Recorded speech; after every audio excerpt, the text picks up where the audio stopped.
অল্প বয়সে স্কিনের রিঙ্কলস কিংবা বলিরেখা সলিউশন প্রয়োজন? আমি 3টা বলছি। নাম্বার 1, অ্যান্টিঅক্সিডেন্ট রিচ খাবার।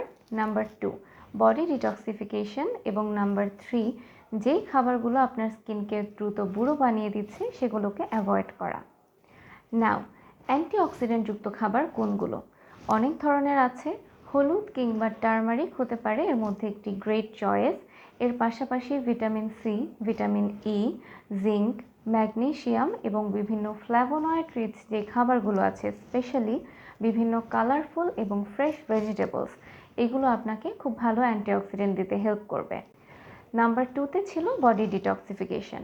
স্পিরুলিনা বডি ডিটক্সিফিকেশনে খুবই ভালো একটি চয়েস হতে পারে, কারণ এটি আমাদের বডি এবং লিভার থেকে বিভিন্ন ধরনের টক্সিন এবং হেভি মেটালগুলোকে ওয়াশ আউট করে দিতে হেল্প করে। পাশাপাশি লেবু, আদা, রসুন এবং বিভিন্ন ফ্রেশ ভেজিটেবলস এবং হার্বসগুলো আমাদের বডিকে ডিটক্স করতে হেল্প করে। এখন প্রশ্ন আসবে, কোন খাবারগুলোকে আমাদের অ্যাভয়েড করতে হবে? অনেকের এগুলো জানাই আছে, তবুও আমি আবার একটু বলছি।